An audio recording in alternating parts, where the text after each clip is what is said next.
Aujourd'hui, j'accueille Marie-Pierre Lemaire, que beaucoup connaissent sous le nom de La Voisine. Marie-Pierre est experte en storytelling introspectif et en création de connexions. Concrètement, elle aide les entrepreneurs à faire briller leur histoire, que ce soit sur Instagram, Facebook ou ailleurs, grâce à ses récits authentiques qui ne se contentent pas de capter l'attention, mais qui créent de vraies relations humaines.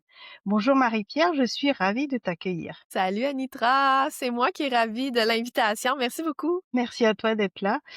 Marie-Pierre, tu te présentes sous le nom de La Voisine, donc ce qui est très accessible et chaleureux. Est-ce que tu peux nous raconter d'où vient ce nom et ce qu'il dit de toi? Wow! Hey, ça, c'est une belle histoire à raconter. Ah, Vas-y, on j'adore! t'écoute. Mais en fait, la voisine, là, ce qui est spécial, c'est qu'elle est née quand j'avais 7-8 ans. Donc, ça fait longtemps, c'est dans mon enfance. Oui, mon entreprise existe que depuis 2020 officiellement. Donc, la voisine, je l'ai fait naître dans le milieu entrepreneurial en 2020. Mais elle est née en moi beaucoup plus tôt dans l'enfance. Et pour la petite histoire, parce que je peux m'étendre quand je raconte des histoires, je vais vous la résumer. C'est que quand j'étais jeune, moi, j'ai grandi dans un village rural, un tout petit village de plus ou moins 300 habitants. Donc, c'était vraiment la campagne rurale et on habitait dans une maison centenaire, donc une vieille maison et elle a passé au feu. Donc, il y a eu un incendie. Je me rappellerai toujours, là, moi, cette journée-là, j'étais à l'école, en fait, c'était en plein mois d'hiver, mois de janvier. Ici au Québec, en janvier, là, quand il fait -20, -30, là, on dit: Mmh. «Il fait frette». Il faisait frette, puis pas à peu près. Je suis partie à l'école en autobus. Quand je suis revenue, j'ai vu mon père qui était sur le bord du chemin, quelques maisons avant, OK? Donc il savait le parcours de l'autobus, Mmh. hein? Était, il m'a fait débarquer avant d'arriver chez moi. Il m'a fait signe de débarquer. Je me demandais: «Mais voyons, comment ça je débarque ici, tu sais? C'est quoi l'affaire? Qu'est-ce qui se passe, hein?» Et là, mon père de m'annoncer sur le bord du chemin que notre maison n'est plus et qu'elle a Mmh. flambé durant le jour et que là, ben, il faut se trouver une place où dormir ce soir-là. Aïe aïe! Méchant choc quand même.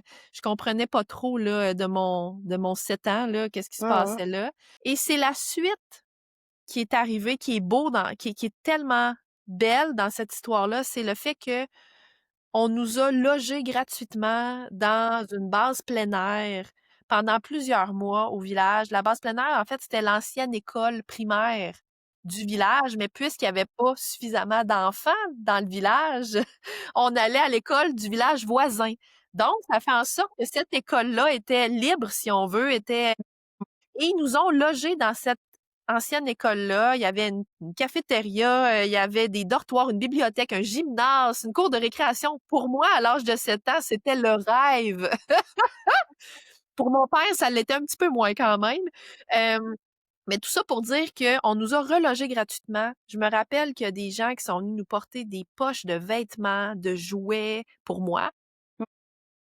Surtout, ce qui s'est passé qui est merveilleux aussi, c'est que le maire du village à l'époque a remis, les corvées. OK? Donc les corvées, je sais pas si en France, c'est quelque chose qui était Non, est-ce connu, que tu les peux corvées de expliquer s'il te village. plaît? C'est quelque chose d'assez ancien quand même, on voit plus beaucoup ça aujourd'hui, malgré que dans mon village actuel, on a encore les fameuses corvées, mais c'est très, très rare. Donc les corvées, c'est-à-dire que c'est, le maire qui orchestrait, des corvées pour les hommes retraités du village. Donc ici, pour donner un exemple, là, dans mon village actuel, ben, il y a la corvée de, couper le bois, corder le bois pour chauffer l'église durant l'hiver. Donc là, le maire, à cette époque-là, a dit, ben, on va faire des corvées, on remet les corvées pour tous les hommes retraités du village. Mais la corvée, ça va être d'aller aider mon père à construire, à Waouh! reconstruire sa maison. Oui, Hey! C'est génial. là que la voisine est née. D'accord, OK. C'est-à-dire que j'ai été, hem, au centre, si on veut, d'une grande solidarité. Mmh mh. Et j'ai vu ça se déployer pendant plusieurs mois sous mes yeux, voir ma maison se rebâtir et quand on dit ça prend un village complet pour on dit Mmh. ça souvent, ça prend un village pour élever un enfant, ben moi ça a été m'élever, mais dans le sens aussi de me redonner Waouh! une maison et la voisine, ben c'est cette personne de confiance à côté, qui va t'aider, qui l'entraide, la solidarité, la confiance, j'ai Mmh mh. toujours ça m'a marqué pour la vie cet épisode-là. Bah, sûrement, c'est clair. C'est l'histoire de la voisine, c'est la voisine d'à côté qui t'aide quand tu as besoin. Donc, voilà, la petite histoire. D'accord, et donc je suppose que ces moments ont façonné ta vision des connexions humaines et aussi ton approche du storytelling? Tellement, tellement, tellement. Oui, cet épisode-là, absolument, tellement. Puis il y a d'autres épisodes dans ma vie aussi qui m'ont amené à comprendre l'impact et la puissance des relations interpersonnelles, le pouvoir des connexions dans la vie. Heu Ces connexions-là m'ont sauvée, moi, à plusieurs reprises Mmh. dans ma vie. Donc là, il y a cet exemple-là de la reconstruction de ma maison quand j'étais enfant, mais il y a aussi toutes sortes d'autres connexions qui m'ont sauvée à d'autres moments. Je pense entre autres, à quand je suis allée faire un stage humanitaire au Nicaragua. J'avais 15 ans, j'étais une ado en pleine recherche être identitaire, premier, je vais dire, pas premier voyage parce que c'était pas vraiment un voyage comme dans le sens de d'aller voyager. Oui, c'était pas touristique. Oui, j'allais découvrir le monde, j'allais prendre conscience de comment la culture d'un autre pays fonctionne, qui est totalement différente de celle que je connaissais. Mais à ce moment-là, j'ai vraiment compris à quel point les connexions prennent différentes formes aussi. Parce que on s'entend, j'ai été accueillie dans une famille nicaraguayenne, qui parlait espagnol au Nicaragua. J'ai 15 ans, je suis pas tout à fait bilingue. Je parle un peu espagnol parce que j'ai suivi des cours pendant 1 an avant d'aller oui, c'est ça, exactement, avant d'aller là, mais tout de même, j'ai j'ai j'ai ressenti une connexion très profonde avec la mère de famille qui m'accueillait là-bas durant ces 3 semaines de stage-là, même sans grandes explications, sans avoir des discussions, on en a eu là, mais c'est plus difficile quand la langue est un petit obstacle quand même. Ah, j'ai en sortant de là, ma langue de l'espagnol, je vais te dire qu'il était meilleur qu'à mon arrivée. Mais tout ça pour dire que les connexions prennent différentes formes. Oui, par les mots, oui, par les récits, oui, par les histoires qu'on raconte, mais parfois ça prend pas autant de mots, on peut ressentir ces connexions-là et c'est là toute la puissance des connexions. Il y a une citation à Nitra que j'adore et que je tapisse partout et la première fois que je l'ai lue, ça a eu un effet incroyable sur moi, c'est-à-dire que j'y croyais tellement fort, c'est comme si ces mots-là avaient été, j'oserais pas dire que j'aurais pu les écrire quand même, j'ai pas cette prétention-là, mais pour dire que c'est une citation de Maya Angelou et tu l'as peut-être déjà entendu et ça dit ceci: «Les gens ne se rappelleront pas ce que tu as dit, les gens se rappelleront pas ce que tu as fait, mais ils vont toujours se rappeler comment ils se sentaient en ta présence». Mmh. Et là, on peut prendre cette citation-là puis, la lier aussi à de la création de contenu. Donc les gens Mmh. ne se rappelleront pas C'est vrai. nécessairement ce que tu as dit, ce que tu as fait, mais ils vont se rappeler Mmh. à comment ils se sentent en Tout est dans l'expérience finalement. exact, en consommant ton contenu sur les médias sociaux ou en ligne, peu importe, là, si on ramène ça à aujourd'hui, là, voilà. Et justement parlant de storytelling, donc tu en as fait ta ton expertise aujourd'hui, la base de ton activité et on parle beaucoup de storytelling, parfois peut-être même jusqu'à l'usure. Pour toi, c'est quoi le plus grand malentendu autour du storytelling? Très bonne question. Plus grand malentendu, hem, il y en a tellement, je sais pas lequel dire. OK, j'en choisis Les un 3 comme ça. principaux. J'en prends un comme ça. Ben, parfois, on va penser que, hem, 2 choses. Ah tiens, 2 choses, j'en dis 2. J'ai le droit? Tu me donnes le droit, Anitra? Ouais, je t'en prie. Premièrement, beaucoup d'entrepreneurs vont associer storytelling à raconter sa vie, au grand complet, là, tu sais? Chronologiquement, beaucoup de gens vont voir cet exercice-là un peu comme l'exercice de créer son CV là, son curriculum Mmh. vitae là, Mmh. chronologiquement. Heu, Moi je trouve qu'une histoire personnelle, ça vaut tellement plus qu'un CV. Puis beaucoup vont penser aussi qu'ils ont pas d'histoire. C'est ça le plus je pense que c'est ça le plus grand malentendu, c'est que beaucoup d'entrepreneurs se disent: «Ben non, mais moi j'ai rien à raconter. Mmh. J'ai rien d'intéressant à dire. Ma vie est plate, est Mmh. banale, est Mmh. ordinaire». Donc bon, on peut mettre tous les qualificatifs possibles. Et c'est là où moi, quand j'entends ça, je suis comme: «Mais non, c'est justement ces histoires-là que je bon, je veux dire ordinaires, disons, que les gens peuvent davantage s'identifier, se reconnaître dans ces histoires-là. Rares sont ceux qui ont vécu des choses, rares sont ceux qui ont gravi l'Everest ou qui ont eu une attaque de requin, là, dans leur vie, là. Il y a pas grand monde qui ont vécu ça. Quand on vit des choses extraordinaires, ben, on est plus loin un peu du quotidien aussi des gens. D'accord. Donc les histoires qu'on dit ordinaires, c'est les meilleures! C'est les meilleures! Je voyais pas ça sous cet angle, tu vois? J'avais même préparé une question pour dire comment on fait quand, comment alors j'avais une belle question. Alors attends, je te la retrouve. Comment trouver l'extraordinaire dans l'ordinaire de notre quotidien? L'extraordinaire, c'est dans la capacité à ce que notre lecteur ou notre auditeur ou la personne qui va lire notre histoire ou l'entendre puisse se dire: «Ah, moi aussi. Moi aussi». Ce fameux «moi aussi»-là, c'est là où tout se joue, cette capacité d'identification-là, où on va s'identifier, où on va avoir le goût de faire partie, nous aussi, de cet univers-là, de cette expérience-là, parce que ça vient nous toucher d'une certaine façon, ça nous fait ressentir quelque chose qu'on a Mmh. peut-être déjà vécu, dans laquelle on se reconnaît peut-être, ou à l'inverse, qu'on aimerait donc vivre nous aussi. Donc, on est parfois D'accord. dans le désir, des fois dans l'identification, mais ces histoires ordinaires-là ont souvent ce grand pouvoir-là Mmh. d'identification qui fait dire moi aussi. Et c'est puissant ça, parce que quand on débute une relation ou quand on jase avec une personne pour la première fois, ce qui va faire en sorte que ça va nous marquer ou que la discussion va aller plus loin, c'est souvent quand on se trouve des points en commun Mmh. Tout à avec l'autre fait. personne. L'affinité. Mmh.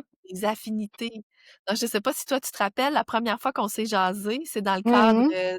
de Ève, de la Oui. communauté Ève Oui, oui, et oui. tu as dit, que tu habitais Reims, Oui, au centre-ville et que au tu oui. centre-ville Et et oui, là, au centre qu'est-ce que j'ai dit? «Pour vrai? Wow, je connais Reims!» parce que mais je oui! suis allée moi étudier à Reims pendant 7 Ouais, mois. ouais, ouais. Donc là, oh, il y avait une Ça crée une connexion. identification, une affinité, un point en commun. Alors là, on a poursuivi la discussion, puis ça je me rappelle beaucoup de toi par rapport à ces points en Mmh mh. commun-là. Complètement, c'est vrai. Donc ce moi aussi-là, moi aussi, je suis déjà allée à Reims. Ah ben, je Mmh mh. connais ta ville. Alors, c'est une forme d'identification, une forme de moi aussi qu'on veut aller chercher Mmh. quand on raconte, bien sûr son histoire parce que on veut toucher l'autre, on veut connecter avec l'autre d'une certaine façon. Quand on se compare avec les histoires de succès oui, c'est vrai que dans notre ère, si on veut, dans le milieu entrepreneurial, il y a toutes sortes d'histoires effectivement qui sont véhiculées. Il y a des histoires auxquelles on peut s'identifier, puis il y en a d'autres auxquelles on peut désirer, accéder, devenir. Et pourquoi est-ce que c'est si difficile de parler de soi? La grande question. La grande question. Je pense que c'est davantage difficile de parler de soi parce que je pense qu'il y a une méconnaissance de soi qui rentre en ligne de compte. Le storytelling, puis j'oserais dire le storytelling introspectif, mon approche là à moi, est basée beaucoup sur la connaissance de soi. C'est un outil de connaissance de soi. C'est plus difficile de parler de soi quand on se connaît mal.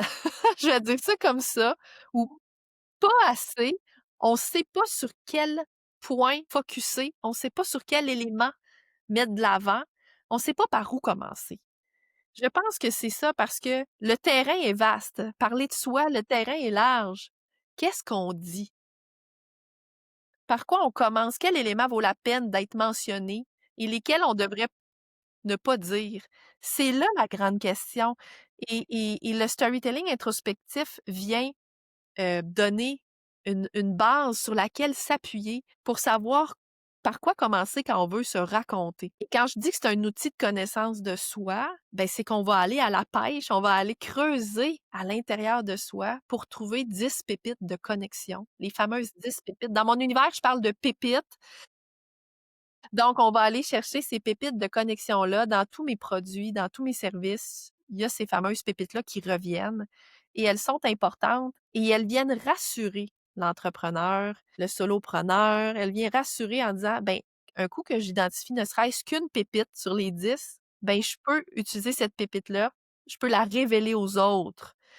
Et là, ça devient plus facile de parler de soi à partir de ces pépites-là parce que ça donne un cadre, si on veut. Donc, je pense vraiment que c'est la méconnaissance de soi, qui fait en sorte qu'on a de la difficulté à parler de soi, Mmh. qu'on est collé pas mal au projet, là. On est collé des fois Oui, voilà, on beaucoup a au le nez projet, dedans. puis ça vient d'une donc voilà, je pense que c'est ça qui rend le travail plus difficile. D'accord, d'accord, et en quoi ça diffère du storytelling classique qui est beaucoup plus Oui, marketing. J'adore que tu marketing? poses cette question-là, Anitra, parce que c'est la question qui m'a, à laquelle je me suis posée toute l'année 2024.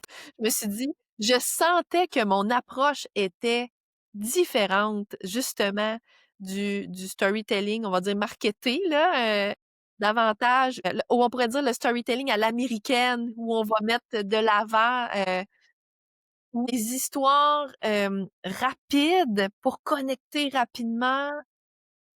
C'est pour ça que j'étais allée coller le mot introspectif après storytelling pour vraiment nicher mon approche dans, un champ qui tend davantage vers le développement personnel.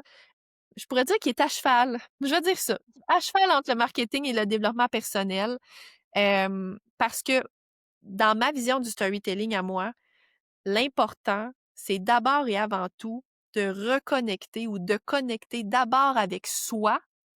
Donc, quand je parlais tantôt de connaissance de soi, moi, je vois vraiment le storytelling introspectif comme un outil qui apprend à mieux se connaître à travers son parcours. Donc, elle a la petite twist, elle a la petite nuance. La différence, c'est que on va aller utiliser notre parcours pour apprendre à mieux se connaître. Donc, par rapport à des événements, à des actions, à comment on a pu agir ou ce dont on a été témoin, ce qu'on a vécu dans le passé pour nous apprendre à mieux nous connaître, pour connecter d'abord avec soi, reconnecter avec son histoire, pour ensuite, dans un deuxième temps, être en mesure de l'utiliser pour connecter avec les autres.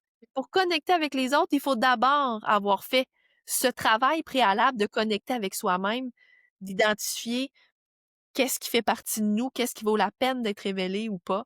Il y a tout ce Mmh. travail-là en amont, puis je trouve que le storytelling, on va dire, marketé, Mmh. va souvent passer cette étape-là qui est, pour Mmh. moi, tellement importante, la plus importante. Donc voilà, c'est pour ça que j'ai appelé ça du storytelling introspectif D'accord. parce qu'il faut d'abord aller, heu, creuser à l'intérieur de soi, accepter d'aller chercher des réponses, d'identifier ces fameuses pépites de connexion. Voilà. Mmh. Et comment savoir justement quelles histoires personnelles partager, lesquelles garder pour soi? Quelle est la limite entre la vulnérabilité et le déballage? Très bonne question. Anitra, tu as des bonnes questions. Une question que plusieurs se posent aussi. En Oui, fait, une des façons de procéder, en tout cas que moi je procède dans l'accompagnement avec mes clients, c'est que en allant identifier ces fameuses pépites de connexion-là, alors d'abord, là je parle de pépites depuis tantôt, c'est quoi ces pépites-là? Là? Ça va aider à répondre à la question. Là, je vais les ouais. nommer rapidement. Donc, on a d'abord la pépite des valeurs, les fameuses valeurs qu'on porte, mais qu'on incarne aussi. Et moi, dans mes exercices, je ne m'arrête pas simplement à dire quelles sont tes valeurs, quelles sont vos valeurs. Ça, tout le monde est capable de sortir une liste de valeurs. On a déjà pensé à ça. Souvent, dans nos plans d'affaires, on a à répondre à ces questions-là. Il y en a même qui vont aller l'afficher comme une liste d'épicerie sur leur site web. Moi, je vais plus loin que ça. C'est pas juste de dire quelle valeur tu as envie d'incarner, quelle valeur tu penses incarner. Dans mon cas, je vais poser la question, à quel moment de ta vie ces valeurs-là Mmh. tu les as incarnées Mmh, ou oui, à d'accord. quel moment de ta vie ces valeurs-là t'ont été révélées? Comme moi, tantôt avec l'histoire de ma maison qui a passé au feu, ben, la valeur de la solidarité, là, pour moi, là, elle m'a été révélée, là, incroyablement à cette époque-là et je me suis mis à la porter pour le reste de ma vie. Donc, il y a des donc ça, bon, pépite des valeurs, premièrement. Ensuite de ça, il y a la pépite du fameux why, là, pourquoi on fait ce qu'on fait. Ça a été popularisé par Simon Sinek, c'est pas le premier à en avoir parlé, mais bon, on le connaît un petit peu plus par rapport à lui, le fameux why. Donc on pourrait voir ça un peu comme une mission, la fameuse notre mission, moi je vais un petit peu plus loin parfois en disant: «Cette mission plus grande que soi, cette fameuse mission d'âme-là, qu'est-ce qu'on est venu quel impact on veut, apporter, avec nos produits, nos services, quelle contribution on amène dans le monde. C'est une autre pépite ça. Il y a la pépite du combat. Le combat, c'est quel combat on mène? C'est quoi notre combat? À l'inverse de la quête, de notre quête. Contre quoi on lève le poing? Bon, on lève pas toujours le poing, mais c'est-à-dire contre quoi on s'insurge. Vient ensuite de ça les opposants, les alliés, qui vont venir nous aider dans notre quête, un bouleversement et l'épiphanie. Donc ce sont des pépites et là je reviens sur, un élément de ta question Anitra, tu disais comment on fait le lien comment on trace la ligne si on veut entre, ce qui est du déballage versus et c'est pas toujours, des grands drames là, le storytelling. Tu sais, quand je dis la pépite du bouleversement, ben, un bouleversement, ça peut être très positif. Ça peut être très joyeux. C'est pas Mmh. nécessairement, Oui, hein, un le drame. gros deuil puis des gros drames. Ça peut l'être aussi, là, sache que ça peut être ça, mais c'est pas le cas de tout le monde et souvent derrière ce fameux bouleversement-là, moi, où j'aime focusser, c'est le cadeau caché. C'est la leçon derrière, l'apprentissage. C'est ça qu'on veut transmettre aux autres. C'est cet apprentissage-là qui nous permet de nous relever, de donner espoir, de motiver notre audience aussi.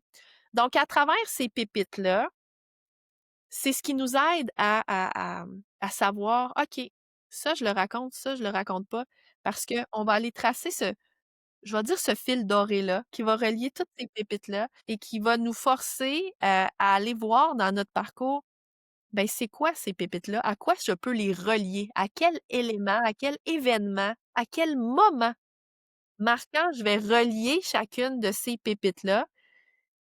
Et surtout, ce qui est super important, en quoi ça sert et ça fait sens avec mon activité aujourd'hui? C'est là où on fait la liaison.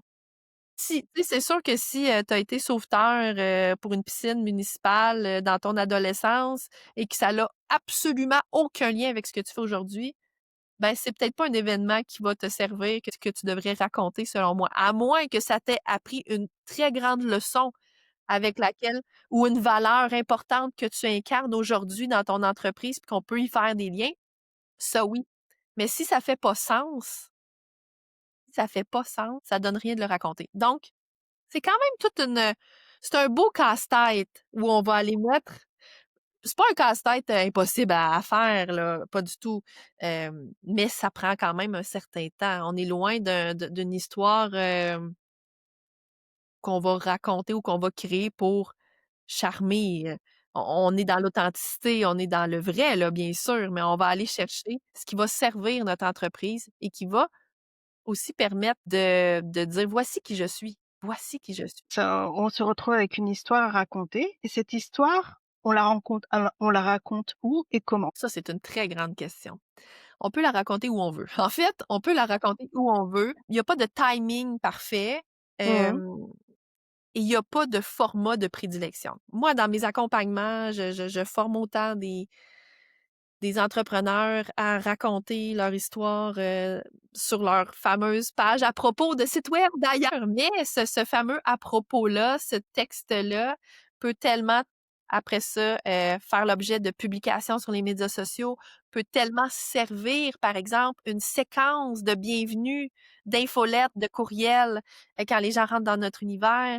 Il peut aussi et là, j'ai envie de te partager une anecdote, bref, d'une cliente que j'ai accompagnée à la recherche, l'identification de ces fameuses pépites et où j'ai rédigé son histoire pour elle.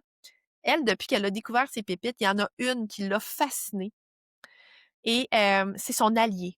Elle a eu une belle surprise de son allié. Il faut savoir que cette cliente-là, c'est une stratège podcast aujourd'hui. Je la salue, Jessica Leb, que j'aime beaucoup, qui est une amie entrepreneur et elle, son allié, c'est un objet qu'elle traîne avec elle depuis son adolescence, d'une grande valeur parce que c'est son père qui lui a offert à l'adolescence et c'est son micro. D'accord. Ça fait Donc elle, sens c'est son avec le allié dans son podcast. histoire. D'accord. Oui, ben, des fois, un allié, ça peut être, tangible, ça peut être un objet, mais ça peut être très abstrait, très intangible Mmh. aussi. Ça peut être une personne, ça peut être plein de choses. Dans le cas de Jessica, c'est son micro. Et depuis qu'on a découvert cette pépite-là d'allié-là, elle amène son micro dans sa C'est sacoche. génial. Et quand elle va à des 5 à 7 d'entrepreneurs, à du réseautage et qu'on lui pose la question: «Jessica, est-ce que tu pourrais te présenter aux autres?» Elle sort de sa sacoche son micro D'accord, et oh, elle c'est génial. parle de son pas de son histoire complète parce que des fois, il y a des formats réduits, on peut pas parler pendant 1 heure. Alors là, elle utilise sa pépite de micro pour dire: «Ce micro-là, depuis l'âge de 15 ans, mon père me l'a offert, je l'utilise. J'ai été animatrice de radio, maintenant je suis stratège podcast. C'est ce qui permet de porter, de donner la voix Oh, et c'est c'est génial. ça mon combat dans la vie, le manque d'écoute» et là, elle fait des liens avec toutes ces pépites. Donc, comment c'est un exemple qu'on oublie souvent quand on a à se présenter en personne aux autres, on peut tellement raconter des pépites de son histoire. À d'autres occasions, selon le format, on peut très bien en raconter l'histoire complète, hein, mais on peut aller à des formats plus courts. On s'adapte aux situations. Donc, site web, blog, séquence infolettre, réseautage en personne, pitch, présentation, conférence, bref, partout où on a à se présenter, on peut insérer nos fameuses pépites de connexion.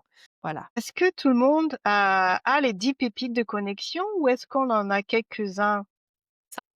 Tout le monde a ces 10 D'accord, tout le pépites monde de a toujours ses connexion-là. 10, il faut juste les creuser un petit peu. C'est pas tout le monde par contre qui réussit à les trouver, du premier coup. Mais moi je dis toujours, du moment que tu trouves une pépite parmi les 10, du moment que tu mets le doigt sur ne serait-ce qu'une, tout le monde est capable de trouver une pépite en claquant des doigts assez rapidement dans le lot des pépites, c'est clair. Il y en a qui vont rapidement trouver leur combat, qui vont faire: «Ah, moi, c'est ça». Il y en a d'autres qui vont avoir plus de difficultés à celui-là, puis qui vont plus facilement réussir, à trouver leurs alliés ou le bouleversement. Bref, il y en a qui vont, c'est différent pour chacun, mais on réussit toujours à trouver 2, 3 pépites très, très, très rapidement et avec 2, 3 pépites, là, on est capable de se raconter. On peut déjà avoir une bonne base pour être en mesure de connecter avec les autres. Faut pas attendre d'avoir trouvé l'histoire complète et toutes les pièces du casse-tête avant de se lancer. Quand tu posais la question: «Quand? À quel moment?» Mais il faut pas attendre nécessairement d'avoir l'aboutissement de l'histoire complète pour le faire.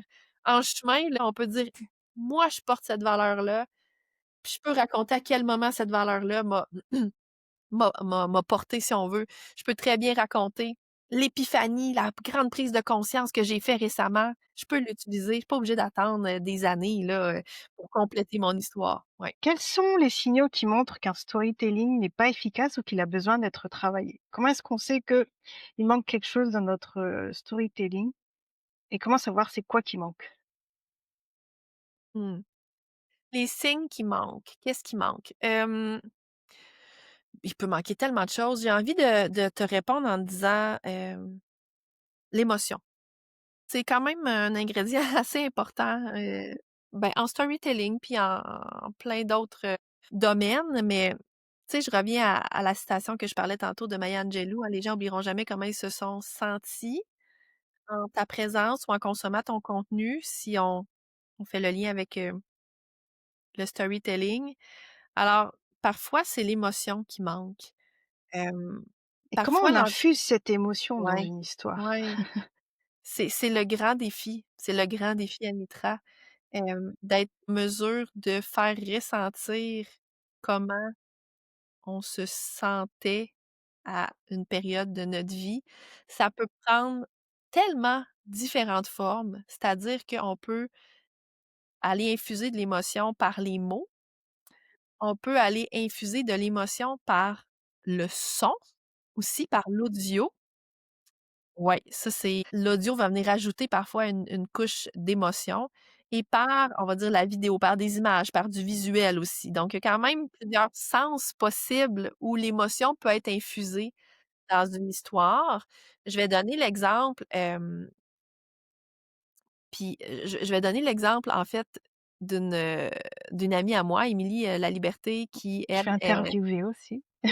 Bon, On va Émilie parler d'identité sonore. bon, identité sonore justement et nous, je sais pas si j'ai le droit de dire ça. Oui, Anitra, tu le vas-y, pas vas-y. si jamais j'ai pas le droit, mais, on offre une conférence, une mini conférence, donc et on donne une mini conférence, Émilie et moi, sur, le pouvoir du son, comment amplifier, Le pouvoir de l'émotion, l'émotion par le son, bref, amplifier ses histoires par le son. Sujet de notre conférence, de notre mini-conférence, donc l'émotion peut parfois s'infuser par l'audio et l'exemple que je voulais donner, ben oui, parce que, bon, moi, je travaille beaucoup avec les mots. Moi, c'est mon expertise, c'est les mots.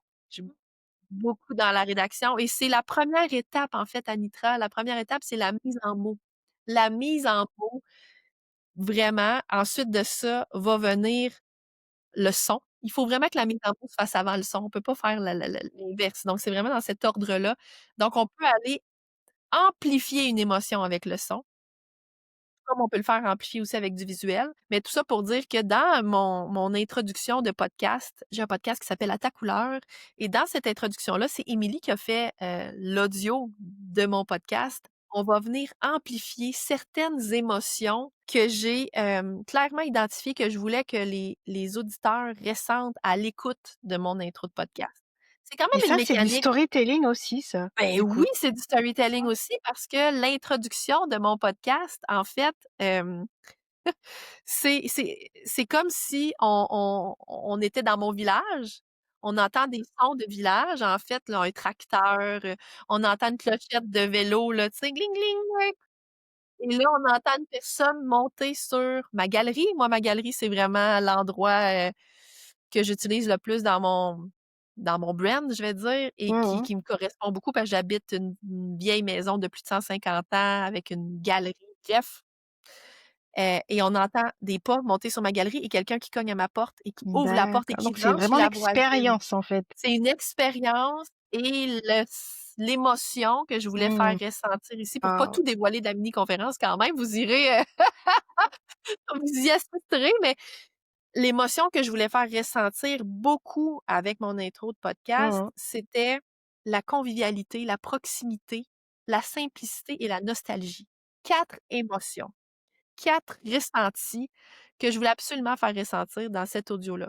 Donc, Mmh mh. à ta question, je reviens comment on fait pour faire ressentir, pour injecter de l'émotion dans notre storytelling? Ben, il y a plusieurs façons de faire. Puis là, ben, j'ai eu envie de te parler de l'audio parce qu'il y a cette mini conférence-là qui vient, mais ça peut être une des façons de faire, entre autres. Donc, il y a les mots, il y a l'audio, il y a le visuel, puis là, après ça, ben, il y a différentes techniques, mais on l'oublie souvent, l'audio, le visuel. Alors Marie-Pierre, quelle est la chose la plus importante que tu aimerais que chaque entrepreneur retienne à propos du storytelling introspectif?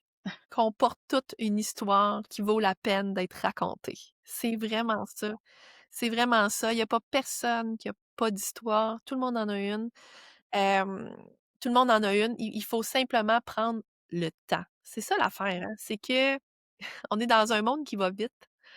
On est dans un monde au rythme effréné. On est en tant qu'entrepreneur, on court, entre 2 réunions, entre 2 appels, entre 2 tâches et le storytelling introspectif, ben, amène cette idée de prendre le temps. Et puis là, je parle pas de prendre, 8 mois là, tu sais, c'est-à-dire que on peut se réserver, se bloquer 1 heure, mais tu sais, puis aller à la rencontre de soi, c'est pas quelque chose qui se fait en 2 rapidement, tu sais, c'est quelque chose qu'on doit prendre le temps.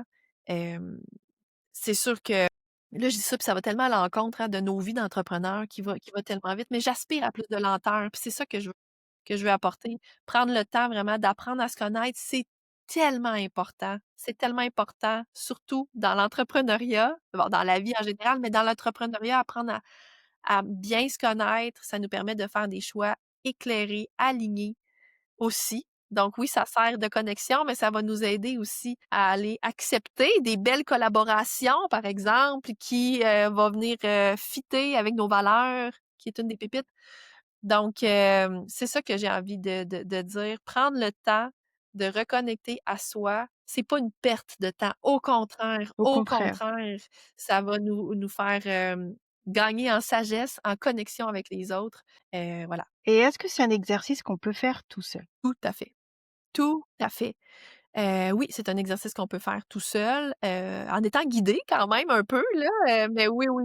Ben, tu sais, pour moi, dans mon offre de service, tu sais, j'accompagne des gens vraiment où est-ce que je fais pour eux, c'est-à-dire que je vais aller, identifier leurs pépites, leur présenter, rédiger, leur histoire.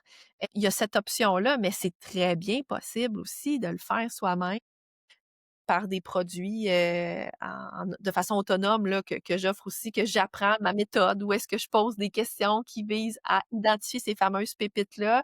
Absolument, c'est possible de le faire soi-même. Là où c'est le fun d'avoir l'experte pas loin, c'est souvent pour avoir cette validation-là ou cet effet miroir-là. Comme certains clients, m'ont dit: «C'est un effet miroir qu'on aime avoir de toi». Qui nous permet de valider des pépites, mais oui, c'est possible de le faire soi-même, tout à fait, en étant guidé. Pour conclure, Marie-Pierre, cette année, tu participes au cabinet des curiosités et ton petit Yeah! produit donc fait partie des 124 produits du bundle. Sinon, à part ça, comment est-ce qu'on peut te trouver? Tu as parlé de ton podcast, mais est-ce qu'on Oui, peut te on peut me trouver d'autres? trouver, mon Dieu, oui, à quel endroit, je préfère connecter? Oui, mon podcast à ta couleur, j'imagine, Anitra, que tu pourras mettre les liens, là, dans les notes de l'épisode. Oui, ce podcast-là, c'est là où est-ce que, ben, cette fameuse valeur de proximité-là est la plus incarnée, là, dans mon podcast. Saison 3 qui démarre d'ailleurs, qui revient, en septembre, le 8 septembre. Donc voilà. Sinon, ben, Instagram, Facebook, La Voisine Storytelling, La Voisine Pro sur Instagram. Je suis très active sur ces 2 médias-là, donc c'est pas mal les 2 endroits, où me retrouver, activement. Ça me fait toujours plaisir, bien sûr, de connecter puis de poursuivre les conversations, là, sur les médias sociaux. Je suis toujours ouverte à avoir un petit coucou en messagerie privée. Merci beaucoup, Marie-Pierre. Merci Anitra de l'invitation.